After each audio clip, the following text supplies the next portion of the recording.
आप लोग कैसे हैं? उम्मीद करते हैं कि आप लोग बहुत अच्छे होंगे, स्वस्थ होंगे, एकदम जोश में जुनून में तैयारी करते होंगे, है ना? क्योंकि मंजिल मिले ना मिले ये तो मुकद्दर की बात, मंजिल मिले ना मिले ये तो मुकद्दर की बात है। हम कोशिश न करें ये कितनी गलत बात है, हम कोशिश न करें ये कितनी गलत बात है।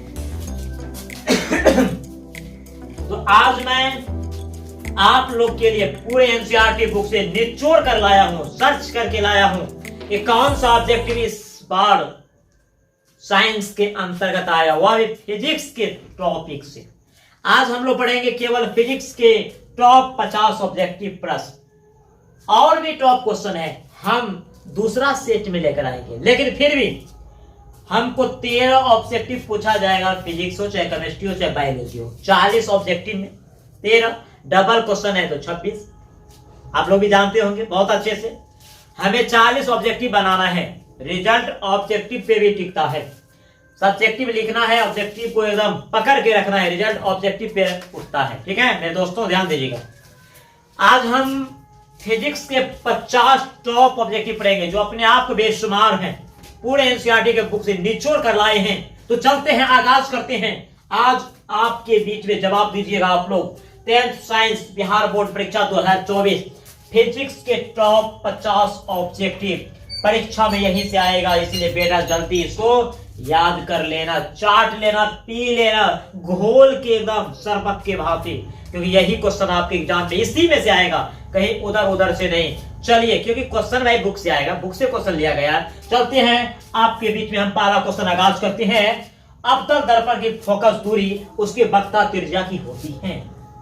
अवतल दर्पण की फोकस दूरी, कहते हैं क्वेश्चन क्या कि अवतल दर्पण की फोकस दूरी उसकी वक्रता त्रिज्या की होती है। हम लोग पढ़े थे, हमें ऑब्जेक्टिव पढ़ना है, समय बहुत कम है, अब उतना विश्लेषण के दौर में नहीं जाएंगे। हम लोग जानते हैं कि F बराबर R/2 होता है, यानी फोकस दूरी बराबर त्रिज्या बटा R। तो कहता क्या है कि अवतल दर्पण की फोकस दूरी उसकी वक्रता त्रिज्या की होती है, यानी F बराबर हम लोग पढ़े थे R/2।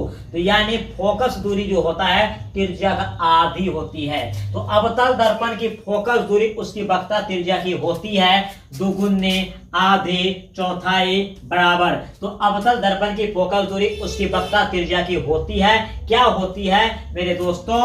आधी होती है। जी, आप लोग आंसर दे रहे हैं, बहुत बेहतरीन है, वह आधी। अवतल दर्पण की फोकस दूरी उसकी वक्रता त्रिज्या की क्या होती है? आधी होती है। चलिए पुनः दूसरा क्वेश्चन।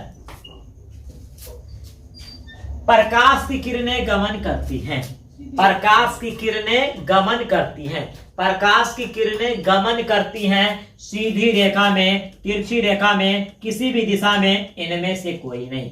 प्रकाश की किरणें गमन करती है मेरे प्यारे प्यारे, मेरे प्यारे दोस्तों, मेरे प्यारे बहनों, मेरे अजीज मित्रों, मेरे दिलों की धड़कनों, एक एक क्वेश्चन आपके एग्जाम में आने वाले हैं और कई बार आ चुके हैं। तो क्वेश्चन क्या है? प्रकाश की किरणें गमन करती हैं सीधी रेखा में, तिरछी रेखा में, किसी भी दिशा में, इनमें से कोई नहीं। तो हम जानते हैं कि प्रकाश जो जहां से निकलती है वो सीधे जाती है, अर्थात प्रकाश की किरणें गमन करती है सीधी रेखा में, प्रकाश की किरणें सीधी रेखा में गमन करती हैं। तो हम लॉक कर देंगे आंसर नंबर ए, प्रकाश की किरणें गमन करती है सीधी रेखा में।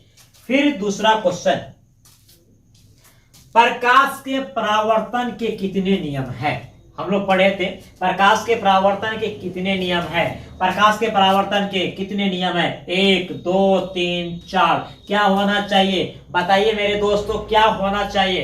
प्रकाश के परावर्तन के कितने नियम है? प्रकाश के परावर्तन के कितने नियम है? आप लोग जवाब दीजिए, प्रकाश के परावर्तन के कितने नियम है? जी सर, आप लोग बता रहे हैं कि प्रकाश के परावर्तन के कितने नियम है? प्रकाश के परावर्तन के 2 नियम है, चाहे प्रकाश का अपवर्तन पूछे चाहे प्रकाश के परावर्तन पूछे। प्रकाश के परावर्तन के कितने नियम है मेरे प्यारे प्यारे, मेरे प्यारे दोस्तों? कितने नियम है? 2 नियम है। जी जान लगा दीजिए, जो शेष 2 महीना जो बचा है एकदम उसमें जो नहीं कर पाए 9 महीना वो करके दिखा देंगे 2 महीना में। आइए नया क्वेश्चन की ओर। दर्पण की चौड़ाई को दर्पण को कहा जाता है, दर्पण की चौड़ाई को दर्पण का कहा जाता है। फोकस, द्वारक, ध्रुव, इनमें से कोई नहीं। मान लेते हैं दर्पण है, तो दर्पण की जो चौड़ाई होता है, ये जो चौड़ाई होते हैं तो इसको क्या कहते हैं? दर्पण की चौड़ाई को दर्पण का कहा जाता है। देखो फोकस तो नहीं होगा, ध्रुव तो नहीं होगा, समझ में आ रहा है ना? तो दर्पण की चौड़ाई को दर्पण का क्या कहेंगे? द्वारक कहेंगे। मेरे दोस्तों क्या कहना चाहिए? दर्पण की चौड़ाई को दर्पण का क्या कहेंगे? द्वारक कहेंगे। क्या? द्वारक कहेंगे। फिर हम नया क्वेश्चन की ओर आएंगे।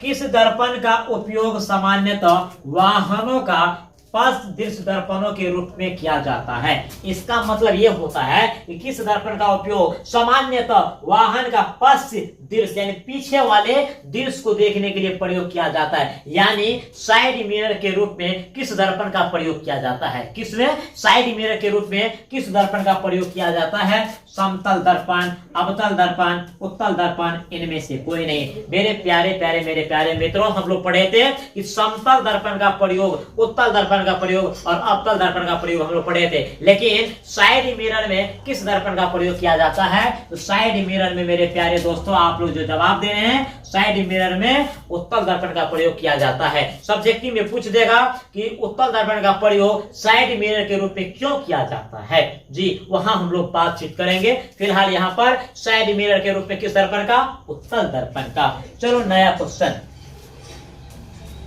विद्युत शक्ति का एसआई मात्रक है। हम पूरा एकदम निचोड़ कर लाए हैं 50 ऑब्जेक्टिव। हम मुश्किल से, चाहे वह फिजिक्स हो, चाहे केमिस्ट्री हो, चाहे बायोलॉजी हो, यदि एक सब्जेक्ट में यदि 100 ऑब्जेक्टिव उस तरह से पढ़ लेंगे तो कोई माई का लाल 40 ऑब्जेक्टिव में बांध के नहीं रख सकता है। वो भी हम सेट करेंगे। समझ में आ गया ना? हल्के में मत लीजिए मेरे दोस्तों, हल्के में मत लीजिए, क्योंकि हम क्वेश्चन सेट कर रहे हैं। ध्यान दीजिए। विद्युत शक्ति का ऐसा मात्रक है, विद्युत शक्ति का ऐसा मात्रक है, सिस्टम यूनिट जिसको कहा जाता है। विद्युत शक्ति का मात्रक क्या होता है? वाट होता है या वोल्ट होता है, जूल प्रति सेकेंड या जूल प्रति घंटा। मेरे प्यारे बच्चों, बताइए विद्युत शक्ति का ऐसा मात्रक क्या होता है? विद्युत शक्ति का ऐसा मात्रक क्या होता है? जी आप जवाब दे रहे हैं। विद्युत शक्ति का ऐसा मात्रक क्या होता है? विद्युत शक्ति का ऐसा मात्रक क्या होता है मेरे दोस्तों? वाट होता है। विद्युत शक्ति का ऐसा मात्रक क्या होता है? वाट होता है। वन एक्शन में याद होना चाहिए। आप एग्जाम में विश्लेषण करने के लिए नहीं जाओगे, समझ में आ गया? उतना टाइम नहीं होता है। सब्जेक्टिव से ऑब्जेक्टिव कुछ परसेंट बनता है, मैं बोलता हूं बनता है, लेकिन आपको जनरली दिमाग में ही रखना पड़ता है। कुछ ऐसा ऑब्जेक्टिव होता है 10% ऑब्जेक्टिव को आप विश्लेषण कर सकते हैं, नहीं तो हमारे हिसाब से अधिकतर तो आपको याद ही रखना पड़ता है। तो विद्युत शक्ति का ऐसा मात्रक क्या होता है बता दीजिए? तो वाट होता है। उत्तल दर्पण में किस प्रकार का प्रतिबिंब बनता है? उत्तल दर्पण में किस प्रकार का प्रतिबिंब बनता है? उत्तल दर्पण में किस प्रकार का प्रतिबिंब बनता है? वास्तविक, आभासी, दोनों, इनमें से कोई नहीं। बताइए। उत्तल दर्पण में किस प्रकार का प्रतिबिंब बनता है? उत्तल दर्पण में आपको हमेशा आभासी प्रतिबिंब बनता है। उत्तल दर्पण में किस प्रकार का प्रतिबिंब बनता है? उत्तल दर्पण में आपको किस प्रकार का प्रतिबिंब बनता है मेरे दोस्तों? उत्तल दर्पण में हमेशा आपको आभासी प्रतिबिंब बनता है। अवतल दर्पण में दोनों प्रकार का प्रतिबिंब बनता है। ओके, चलिए। वास्तविक प्रतिबिंब की प्रकृति कैसी होती है? वास्तविक प्रतिबिंब की प्रकृति कैसी होती है? सीधा होता है या उल्टा होता है या दोनों, इनमें से कोई नहीं। वास्तविक प्रतिबिंब की प्रकृति कैसी होती है, यानी वास्तविक प्रतिबिंब किस प्रकार की होती है? ठीक है, वास्तविक प्रतिबिंब सीधा होता है या उल्टा होता है या दोनों, या इनमें से कोई नहीं। मेरे दोस्तों, हम लोग पढ़े थे कि वास्तविक प्रतिबिंब हमेशा उल्टा होता है। वास्तविक प्रतिबिंब हमेशा क्या होता है? उल्टा होता है। वास्तविक प्रतिबिंब हमेशा क्या होता है? उल्टा होता है। वास्तविक प्रतिबिंब हमेशा उल्टा होता है। दाढ़ी बनाने में किस प्रकार के दर्पण का उपयोग किया जाता है?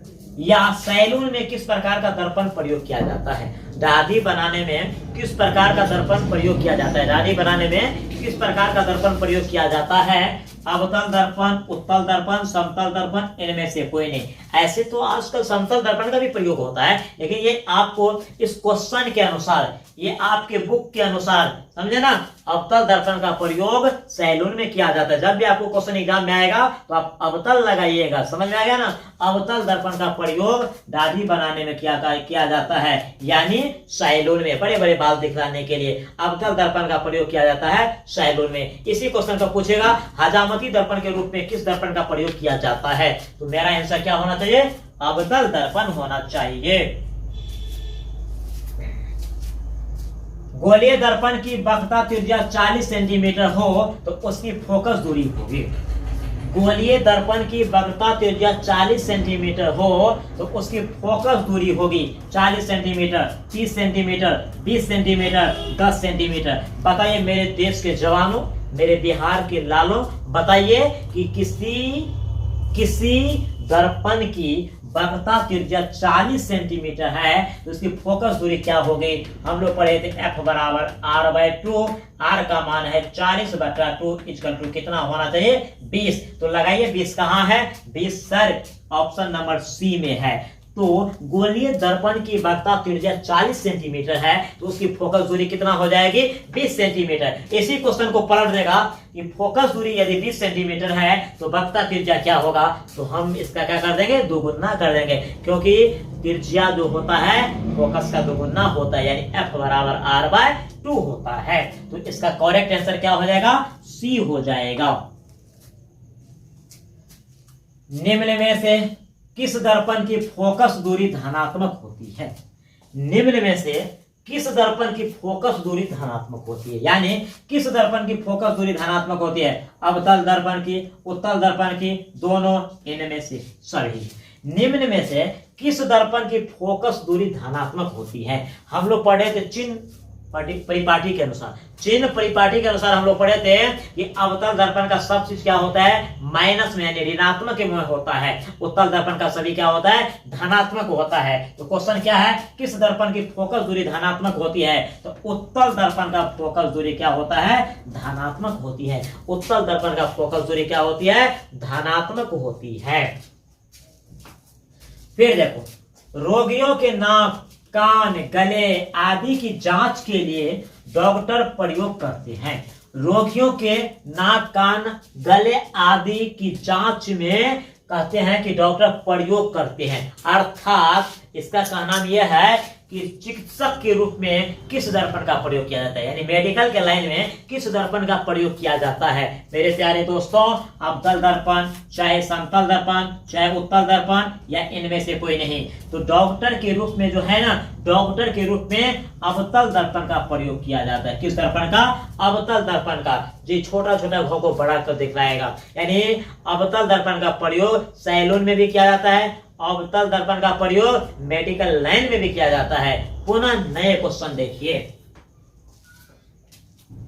समतल दर्पण की फोकस दूरी होती है, समतल दर्पण की फोकस दूरी होती है अनंत, शून्य, 100 सेंटीमीटर, 50 सेंटीमीटर। ध्यान दीजिए, समतल दर्पण की फोकस दूरी होती है, समतल दर्पण की फोकस दूरी होती है। समतल दर्पण की फोकस दूरी क्या होती है बताइए, अनंत होता है या शून्य होता है, या 100 सेंटीमीटर या 50 सेंटीमीटर।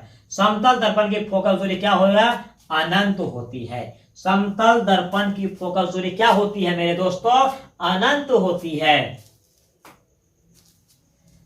प्रकाश के अपवर्तन के कितने नियम हैं, प्रकाश के अपवर्तन के कितने नियम हैं, प्रकाश के अपवर्तन के कितने नियम हैं, प्रकाश के अपवर्तन के कितने नियम हैं, 1, 2, 3, 4। प्रकाश के अपवर्तन के कितने नियम है, तो प्रकाश के अपवर्तन के 2 नियम है, चाहे वो प्रकाश के परावर्तन हो, चाहे वो प्रकाश के अपवर्तन हो। इसका कितने नियम है, 2 नियम है। तो प्रकाश के अपवर्तन के कितने नियम, 2 नियम। थोड़ा सा ध्यान देकर सुनो, सिर्फ सुनने का काम करो, समझ में आएगा, मैं याद करा दूंगा, सिर्फ सुनो। प्रकाश के अपवर्तन चाहे परावर्तन के कितने नियम है, 2 नियम है।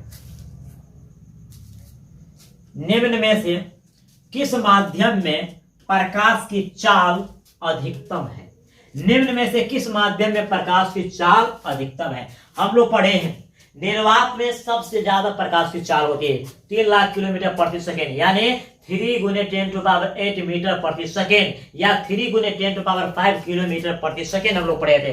तो निर्वात को ही हवा बोला जाता है या उसी को शून्य बोला जाता है। तो निम्न में से किस माध्यम में प्रकाश की चाल अधिकतम होती है? तो मेरे दोस्तों किस में अधिकतम होती है? हवा में प्रकाश की चाल अधिकतम, यानी निर्वात इसी को कहते हैं। तो निर्वात में प्रकाश की चाल सबसे अधिक होती है, उसके बाद किसी में होता है।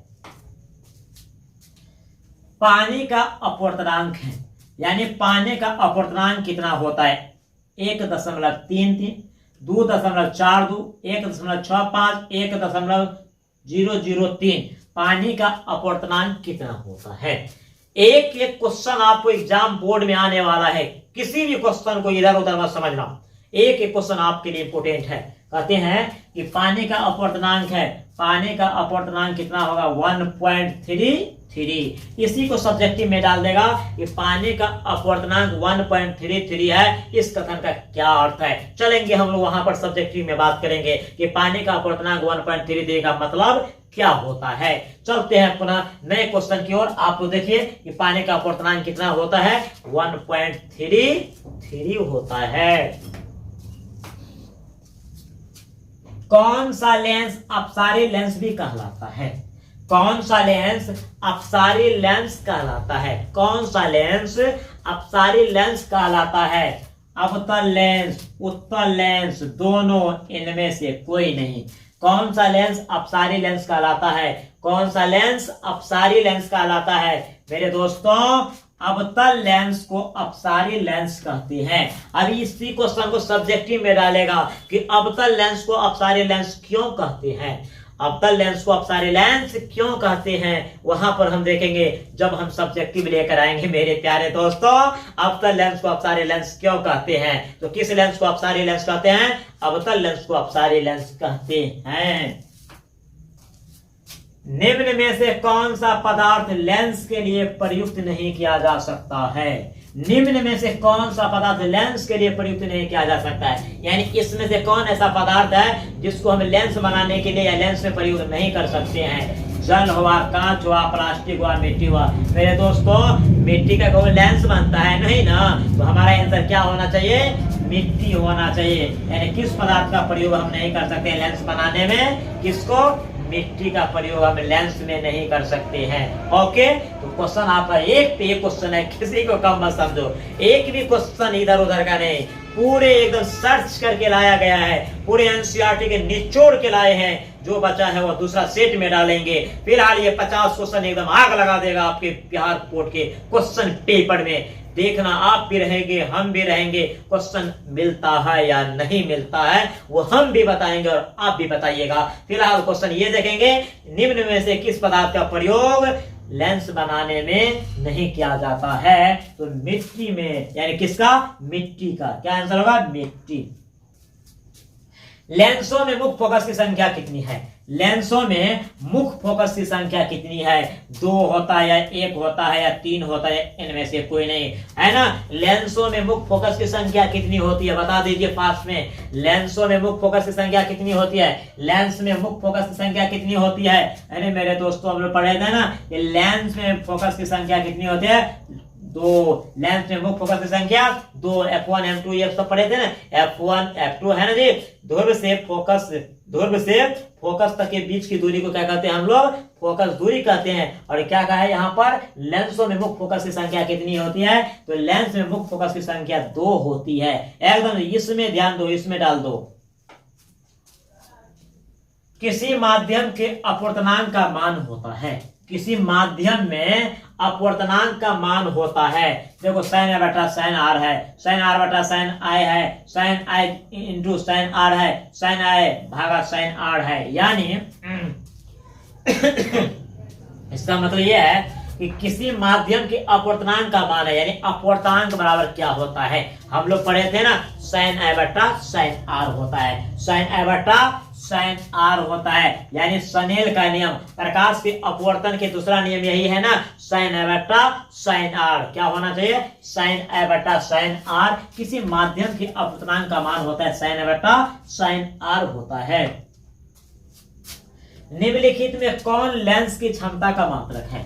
निम्नलिखित में कौन लेंस की क्षमता का मात्रक है? बताइए इसमें से जो है, इसमें से कौन है जो लेंस की क्षमता का मात्रक है? जूल, वाट, डायोप्टर, अर्ग। यानी निम्नलिखित में कौन लेंस की क्षमता का मात्रक है? यानी लेंस की क्षमता का मात्रक क्या होता है? लेंस की क्षमता का मात्रक क्या होता है? लेंस की क्षमता का मात्रक मेरे दोस्तों क्या होता है? तो लेंस की क्षमता का मात्रक हम लोग पढ़े हैं डायोप्टर, जिसको कथी से सूचित करते हैं? डी से सूचित करते हैं। तो लेंस की क्षमता कैसा मात्रक क्या होता है? डी होता है, यानी डायोप्टर होता है।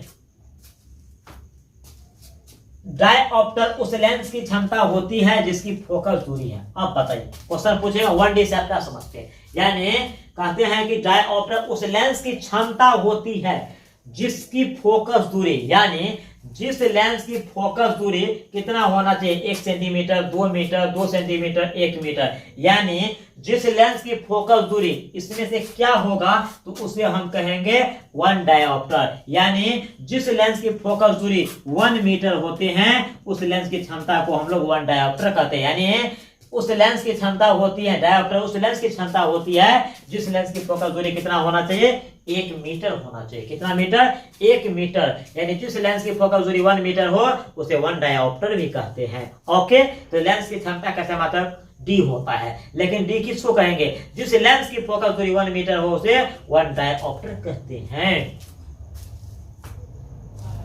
हीरा का अपवर्तनांक होता है। हीरा का अपवर्तनांक क्या होगा? 1.33, 1.36, 1.44, 2.42। देखिए हीरा का अपवर्तनांक क्या होता है? हीरा के मेरे प्यारे दोस्तों क्या होता है? हीरा का अपवर्तनांक देखो, ये तो पानी का अपवर्तनांक हो गया, ये अल्कोहल का हो गया। बताइए आप लोग, अरे 1.44 किसका होता है? आप लोग देखिएगा। लेकिन हीरा का जो अपवर्तनांक होता है हम लोग पढ़े थे ना, हीरा का अपवर्तनांक क्या होता है? 2.42 होता है। हीरा का अपवर्तनांक 2.42 होता है। और यही एक क्वेश्चन है कि निम्न में से किसका अपवर्तनांक सर्वाधिक होता है? तो सबसे ज्यादा जो अपवर्तनांक होता है वह हीरा का ही होता है। तो हीरा का अपवर्तनांक कितना होता है? 2.42 होता है। स्पेक्ट्रम प्राप्त करने के लिए किसका उपयोग होता है? स्पेक्ट्रम देखो समय कम है तो हम क्वेश्चन पे ही फोकस करते हैं, डायरेक्ट हम लोग आंसर पे जाते हैं। अब ये विश्लेषण नहीं करना चाहता हूं, इतना वक्त नहीं है, और ये क्वेश्चन में, इस सब क्वेश्चन में उतना विश्लेषण का जरूरत भी नहीं है। ठीक है, कहते हैं कि स्पेक्ट्रम प्राप्त करने के लिए किसका उपयोग होता है? कांच की सिल्ली का, अवतल दर्पण का, उत्तल लेंस का, या प्रिज्म का? स्पेक्ट्रम प्राप्त करने के लिए किसका उपयोग होता है? मेरे प्यारे दोस्तों, हम लोग पढ़े थे ना, स्पेक्ट्रम प्राप्त करने के लिए प्रिज्म का प्रयोग किया जाता है। किसका? प्रिज्म का। किसका? जब किसी प्रकाश स्रोत से जब प्रकाश की किरणें आती हैं वह प्रिज्म से गुजरने के बाद विभिन्न रंगों में क्या होता था? विभाजित होता था। और विभाजित होने की घटना को, परिघटना को वर्ण विक्षेपण कहते हैं। और वर्ण विक्षेपण के बाद जो मेरा पट्टी मिलता है, प्राप्त होता है, उसे स्पेक्ट्रम कहते हैं या वर्णपट कहते हैं। तो हमें प्रिज्म चाहिए। अब उतना हम बताएंगे उतना समय नहीं, वे सब सब्जेक्टिव में है। तो हम लोग सब्जेक्टिव पढ़े हैं, इसलिए ऑब्जेक्टिव ऑटोमेटिक हो जाना चाहिए। तो कहता है कि स्पेक्ट्रम प्राप्त करने के लिए किसका उपयोग होता है? प्रिज्म का। किसका प्रयोग होता है? प्रिज्म का। स्पेक्ट्रम प्राप्त करने के लिए प्रिज्म का प्रयोग होता है।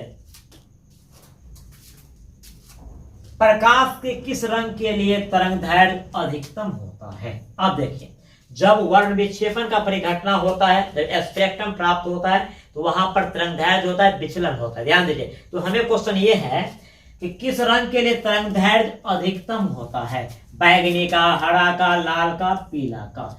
प्रकाश के किस रंग के लिए तरंगदैर्घ्य अधिकतम होता है? प्रकाश के किस रंग के लिए तरंगदैर्घ्य अधिकतम होता है मेरे प्यारे दोस्तों? तो क्या इस क्वेश्चन को ऐसे नहीं पूछ सकता है प्रकाश के किस रंग के लिए तरंगदैर्घ्य न्यूनतम होता है? ऐसे भी तो क्वेश्चन आ सकता है। तो प्रकाश के किस रंग के लिए तरंगदैर्घ्य अधिकतम होता है? लाल का तरंगदैर्घ्य अधिकतम होता है। किसका तरंगदैर्घ्य अधिकतम होता है? लाल का तरंगदैर्घ्य अधिकतम होता है। किसका?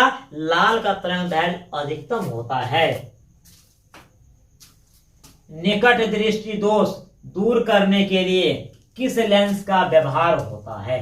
निकट दृष्टि दोष दूर करने के लिए, निकट दृष्टि दोष को दूर करने के लिए किस लेंस का प्रयोग किया जाता है या व्यवहार का? निकट दृष्टि दोष। अब हम लोग पढ़े थे निकट दृष्टि दोष में निकट की वस्तु साफ साफ दिखाई देता है, ये सब पढ़े थे ना। तो निकट दृष्टि दोष को दूर करने के किस लेंस का प्रयोग, यानी उस जिस व्यक्ति में निकट दृष्टि दोष है वह व्यक्ति किस प्रकार के लेंस के चश्मा पहनते हैं? तो निकट दृष्टि दोष वाले में उत्तल या अवतल या समतल या कोई नहीं। तो जिसमें निकट दृष्टि दोष होता है उस व्यक्ति को अवतल लेंस का चश्मा प्रदान किया जाता है। यानी निकट दृष्टि दोष को दूर करने वाले लेंस का नाम क्या है?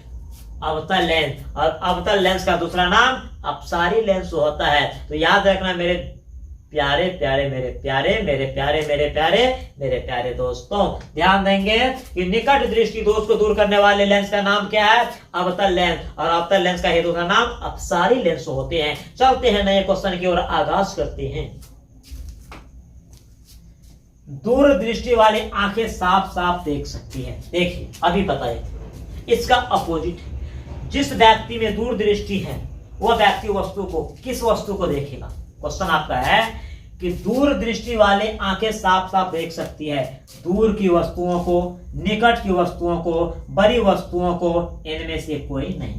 तो दूर दृष्टि वाले आंखें साफ साफ देख सकती है। बताइए दूर दृष्टि दोष। तो हमको यह पता है कि दूर दृष्टि दोष उस दोष को कहते हैं जिसमें दूर की वस्तु स्पष्ट दिखाई देता है। कहा कि दूर में दूर की दिखाई देगा और निकट में निकट की दिखाई देगा, है ना। तो दूर दृष्टि वाली आंखें साफ साफ देख सकती है दूर की वस्तुओं का। कहां का?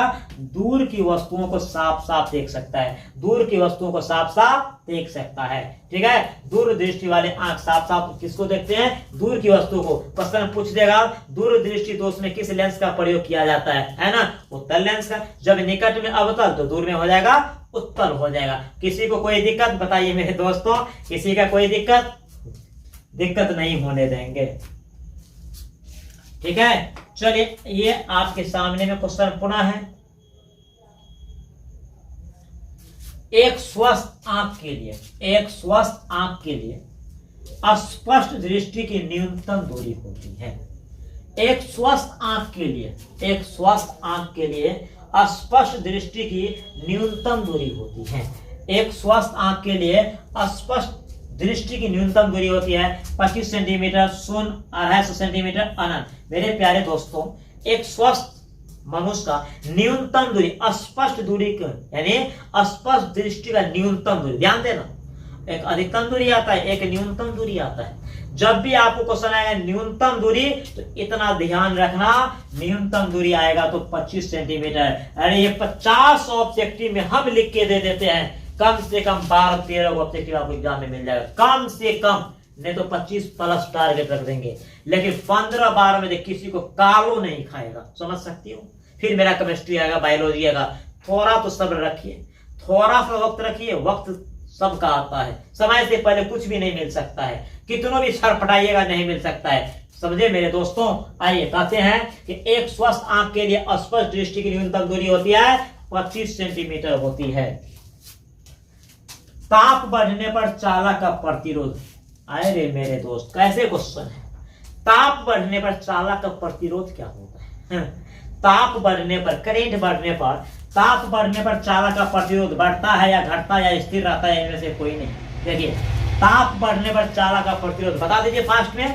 ताप बढ़ने पर चालक का प्रतिरोध बढ़ता है, क्या होता है? बढ़ता है। सेम क्वेश्चन आएगा, ऑप्शन भी चेंज नहीं होगा, ए बी हो सकता है, बी सी हो सकता है, लेकिन आंसर जो होगा वह छुपा रहेगा इसी के अंदर। ताप बढ़ने पर चालक का प्रतिरोध क्या होता है? बढ़ता है। ताप बढ़ने पर चालक का प्रतिरोध बढ़ता है, ताप बढ़ने पर चालक का प्रतिरोध बढ़ता है। विद्युत धारा का ऐसा मात्रक है, जियो मेरे दोस्तों, क्वेश्चन देखिएगा। विद्युत धारा का ऐसा मात्रक पूछ दिया है ना, कभी आवेश पूछ देगा, कभी विभव पूछ देगा, कभी विभवांतर पूछ देगा, कभी शक्ति पूछ देगा, कभी विद्युत धारा पूछ देगा, कभी ऊर्जा का पूछ देगा। ये तो फिक्स है, एक यहां से आता है। तो विद्युत धारा कैसा मात्रक होता है? वोल्ट होता है या कूलम होता है या वाट होता है या एम्पियर होता है? बता दीजिए फास्ट में। विद्युत धारा कैसा मात्रक क्या होता है? विद्युत धारा कैसा मात्रक क्या होता है? विद्युत धारा कैसा मात्रक मेरे दोस्तों? एम्पियर होता है, जिसे हम ए से दर्शाते हैं। विद्युत धारा कैसा मात्रक क्या होता है? एम्पियर होता है। विद्युत धारा कैसा मात्रक? एम्पियर होता है। विभवांतर मापने वाले यंत्र को कहते हैं, विभवांतर मापने वाले यंत्र को कहते हैं आमीटर, वोल्ट मीटर, गैल्वेनोमीटर, इनमें से कोई नहीं। विभवांतर, जो मशीन विभवांतर मापते हैं उसका नाम क्या है? विभवांतर मापने वाले यंत्र को कहते हैं, क्या कहते हैं? विभवांतर। धारा मापने वाले यंत्र को क्या कहते हैं? विभवांतर मापने वाले यंत्र को क्या कहते हैं? विभवांतर मापने वाले यंत्र को क्या कहते हैं मेरे दोस्तों? विभवांतर मापने वाले यंत्र माने मशीन, यंत्र माने मशीन, तो विभवांतर मापने वाले यंत्र को वोल्ट मीटर कहते हैं। विभवांतर मापने, हम लोग पढ़े थे ना, विभव, विभवांतर, ये सब पढ़े थे ना मेरे दोस्तों, एक बिंदु से अनंत बिंदु के बीच में, ये सब पढ़े थे ना। तो विभव और विभवांतर कैसे मात्रक? वोल्ट तो हम लोग पढ़े ही थे, लेकिन यहाँ पर क्या है? यहाँ पर आपको ये है कि विभवांतर को मापने वाले यंत्र यानी मशीन का नाम क्या होता है? उसका नाम वोल्ट मीटर होता है। क्या होता है? उसका नाम वोल्ट मीटर होता है। आमीटर को विद्युत परिपथ में कैसे जोड़ा जाता है? आमीटर को देखिए, जिसको हम लोग मीटर कहते हैं गाँव घर में, आमीटर, एमीटर, मीटर। आमीटर को विद्युत परिपथ में कैसे जोड़ा जाता है? विद्युत परिपथ क्या होता है? जिस पथ से होकर करंट पास होते हैं उसे विद्युत परिपथ कहते हैं। तो विद्युत परिपथ में आमीटर को कैसे जोड़ा जाता है? यानी आमीटर को विद्युत परिपथ में कैसे जोड़ा जाता है? श्रेणी क्रम में या पार्श्व क्रम में या दोनों में या इनमें से कोई नहीं। पार्श्व क्रम का मतलब होता है समांतर क्रम। ध्यान दीजिएगा, एक होता है वोल्ट मीटर और एक होता है आमीटर या उसी का नाम एमीटर होता है। तो आमीटर को कैसे जोड़ा जाता है और वोल्ट मीटर को कैसे जोड़ा जाता है? दोनों में से कोई एक क्वेश्चन फंस सकता है।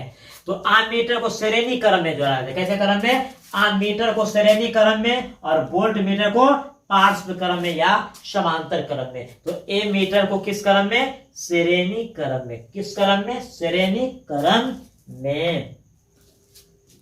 परिपथ में विद्युत धारा की माप किससे की जाती है? ध्यान दो, परिपथ में विद्युत धारा की माप किससे की जाती है? यानी परिपथ में कितना करंट पास हुआ उसको कौन सा मशीन बताता है? यानी विद्युत परिपथ में विद्युत धारा की माप किससे की जाती है? वोल्ट मीटर से या एमीटर से या गैल्वेनोमीटर से या इनमें से कोई नहीं। तो विद्युत परिपथ में विद्युत धारा को जो माप किया जाता है, विद्युत धारा को जो मापा जाता है, उस मशीन का नाम एमीटर या आमीटर होता है।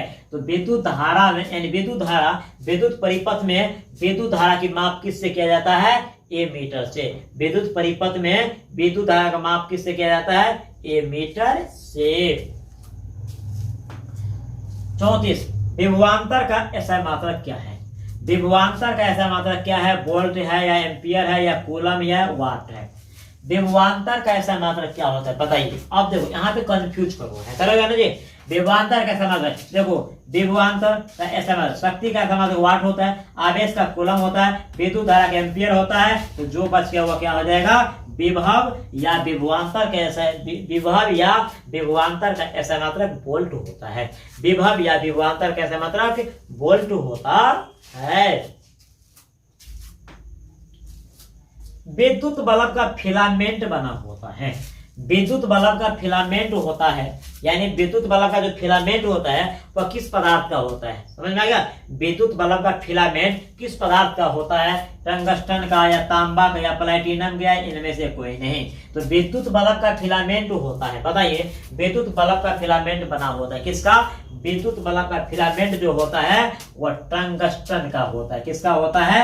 विद्युत बल्ब का फिलामेंट टंगस्टन का होता है। इसका गलनांक उच्चतम होता है। समझ में आ गया? विद्युत बल्ब का फिलामेंट किसका होता है? टंगस्टन का होता है। वो हम आपको क्वेश्चन दे रहे हैं, हम यहाँ पर समझाने के लिए नहीं आए, आपको यहाँ पर पढ़ाने के लिए नहीं है, ये आपको क्वेश्चन याद दिलाने के लिए आए हैं कि विद्युत बल्ब का फिलामेंट किसका बना होता है? टंगस्टन का। पानी का अपवर्तनांक कितना होता है? इतना होता है। हीरा का अपवर्तनांक कितना होता है? इतना होता है। समझ में गए? किस लेंस को आप सारी लेंस कहते हैं? फलना को कहते हैं। ये आपको हम दिखाने के लिए आए हैं कि आपको देखो ऑब्जेक्टिव बनता है या नहीं बनता है। विश्लेषण हमें सब्जेक्टिव में करना था। समझ में आ गया मेरे दोस्तों? चलिए नए क्वेश्चन देखते हैं।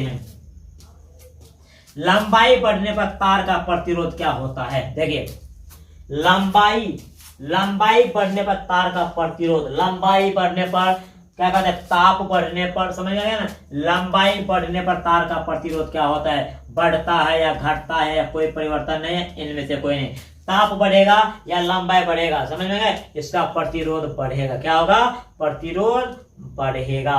लंबाई बढ़ने पर तार का प्रतिरोध बढ़ता है, लंबाई बढ़ने पर तार का प्रतिरोध बढ़ता है। समझ में आ गया, ध्यान दो। डायनेमो यांत्रिक ऊर्जा को किस ऊर्जा में परिणत करता है।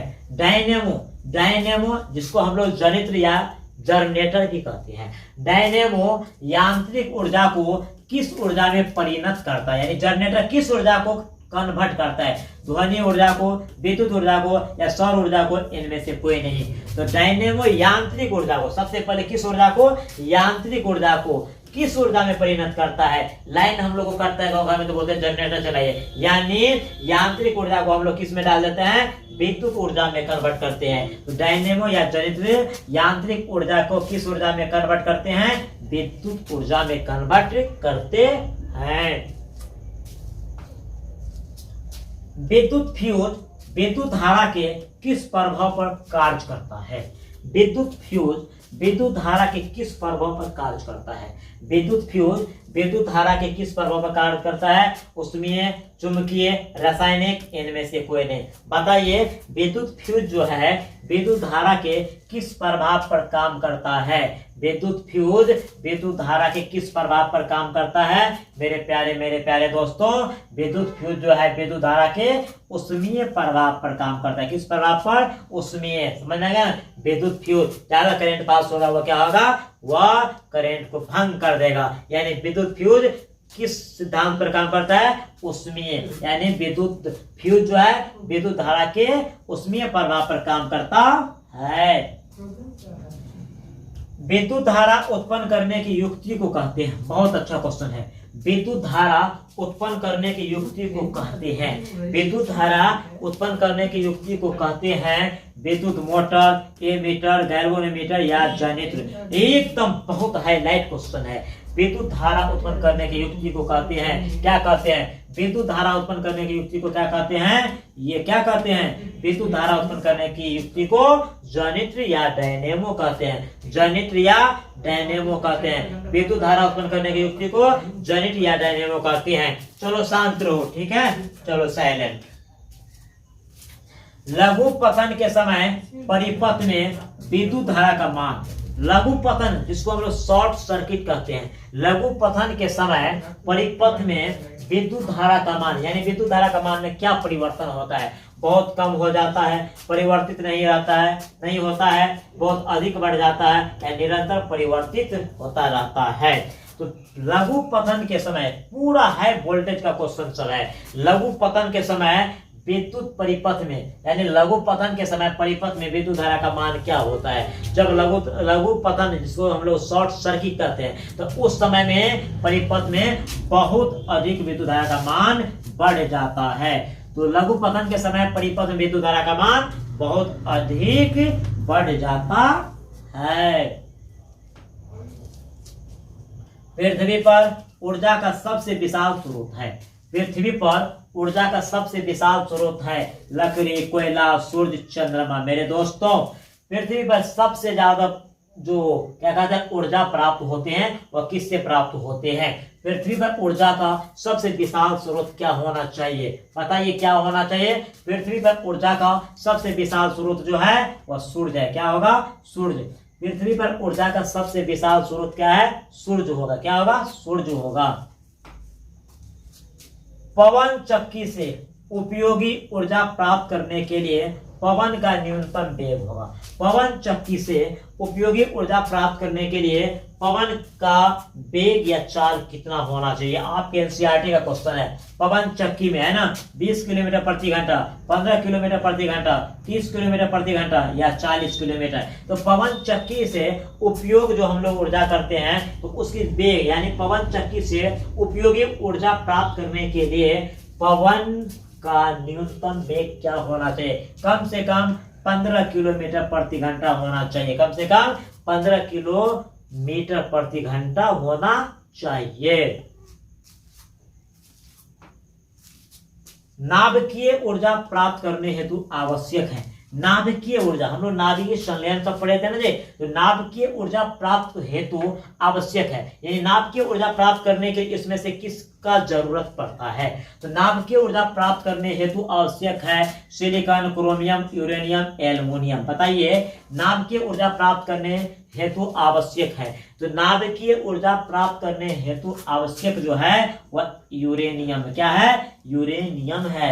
नाभिकीय ऊर्जा प्राप्त करने हेतु जो आवश्यक है उसका नाम यूरेनियम है, इसका नाम यूरेनियम।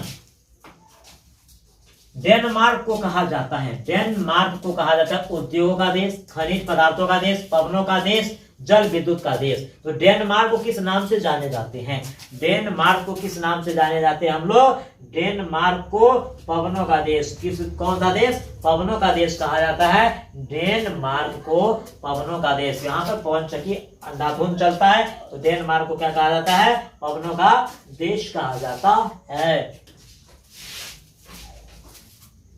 श्वेत प्रकाश कितने रंगों के मेल से बना होता है, श्वेत प्रकाश कितने रंगों का मेल से बना होता है, श्वेत प्रकाश कितने रंगों के मेल से बना होता है, 3, 5, 7, 4। कहता है कि श्वेत प्रकाश कितने रंगों के मेल से बना होता है, 3, 5, 7, 4। तो श्वेत प्रकाश जो होते हैं कितने रंगों का मेल होता है मेरे दोस्तों, श्वेत प्रकाश 7 रंगों के मेल से बना होता है। कितने रंगों के मेल से, 7 रंगों के मेल से बना होता है। श्वेत प्रकाश कितने रंगों के मेल से, 7 रंगों के मेल से बना होता है।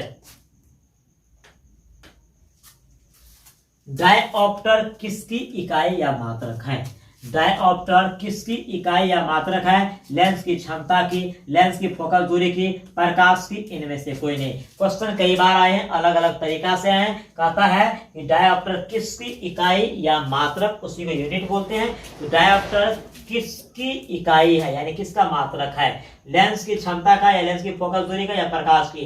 तो डायऑप्टर जो होते हैं मेरे दोस्त, उस लेंस की, जिस लेंस की फोकल दूरी 1 मीटर होता है, उस लेंस की क्षमता को 1 डायऑप्टर कहते हैं। तो लेंस की क्षमता कैसा मात्रक को डायऑप्टर कहते हैं। तो किसका हो जाएगा, लेंस की क्षमता के। और आंसर नंबर ए, लेंस की क्षमता की।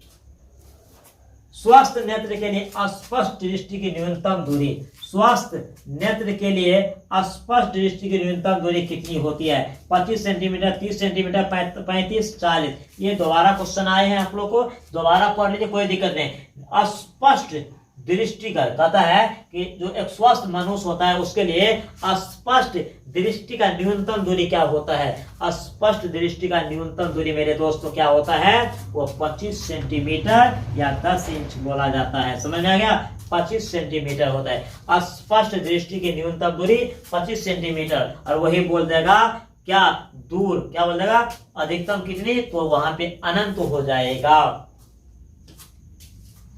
सबसे कम तरंगदैर्घ्य वाला प्रकाश, देखो जब सबसे अधिक वाला हम पढ़ चुके हैं तो कम वाला हो जाएगा अपने आप। क्यों, ये हमेशा कंपटीशन चलता है बैगनी में और लाल में, लाल और बैगनी में हमेशा कंपटीशन चलता है। क्या चलता है कि किस रंग का तरंगदैर्घ्य अधिक होता है, किस रंग का तरंगदैर्घ्य कम होता है, किस रंग का झुकाव अधिक होता है, किस रंग का झुकाव कम होता है। तो हमेशा लाल और बैगनी में कंपटीशन चलता है। तो सबसे अधिक तरंगदैर्घ्य जो होता है वह लाल का होता है, तो सबसे कम किसका हो जाएगा, बैगनी का। तो सबसे कम तरंगदैर्घ्य वाला प्रकाश होता है लाल, पीला, नीला, बैगनी। मेरे दोस्तों किस रंग का तरंगदैर्घ्य सबसे कम होता है, वह बैगनी का होता है। मानव की आंख वस्तु का प्रतिबिंब किस भाग पर बनाती है, यानी मानव जो है, मानव की आंख जो है, ये आंख किसी भी वस्तु का प्रतिबिंब किस भाग पर बनाती है, यानी आंख के किस भाग पर किसी वस्तु का प्रतिबिंब बनता है, आंख के किस भाग पर किसी वस्तु का प्रतिबिंब बनता है। कॉर्निया में, परितायिका में, पुतली में, रेटिना या दृष्टि पटल, यानी आंख के किस भाग पर प्रतिबिंब बनता है, आंख के किस भाग पर, तो रेटिना पर, या उसी को कहते हैं दृष्टि पटल। आंख के किस भाग पर प्रतिबिंब बनता है, दृष्टि पटल पर। कहां पर, आंख के किस भाग पर, रेटिना या दृष्टि पटल। आंख के किस भाग पर प्रतिबिंब बनता है, रेटिना या दृष्टि पटल पर। कहते हैं कि यदि वायुमंडल न हो तो पृथ्वी से आकाश किस रंग का दिखाई देगा। यदि वायुमंडल न हो तो पृथ्वी से आकाश कैसे दिखाई देगा। यदि वायुमंडल न हो तो पृथ्वी से आकाश किस रंग का दिखाई देगा। लाल, काला, नीला, नारंगी। बताइए, यदि वायुमंडल न हो तो पृथ्वी से आकाश किस रंग का दिखाई देगा। किस रंग का? काला रंग का दिखाई देगा। किस रंग का? यदि वायुमंडल नहीं होगा तो किस रंग का दिखाई देगा। काला रंग का। किस रंग का? काला रंग का दिखाई देगा। समझ में आ गया आप लोग को। आज का हम लोग 50 ऑब्जेक्टिव कंप्लीट कर लिए। आज का जो फिजिक्स का ये टॉप वायरल 50 ऑब्जेक्टिव था वह आपके एग्जाम के दृष्टिकोण से बहुत ही वीवीआई था। इसे आप अपने दिमाग में सेट कीजिएगा। ये और हम दोबारा पुनः दूसरे सेट में इसी तरह पुनः आएंगे। फिजिक्स के जो भी क्वेश्चन आप बचा होगा वह आपके बीच में हम लेकर आएंगे। ये आज का जो 50 ऑब्जेक्टिव था बहुत ही एकदम सुकून देगा आप लोगों को। इसको याद रख लीजिएगा एकदम जैसे हो, चाहे जैसे भी आप अपने दिमाग में रखिएगा। तब तक के लिए हम आप लोग के बीच से चलते हैं। जय हिंद, जय भारत।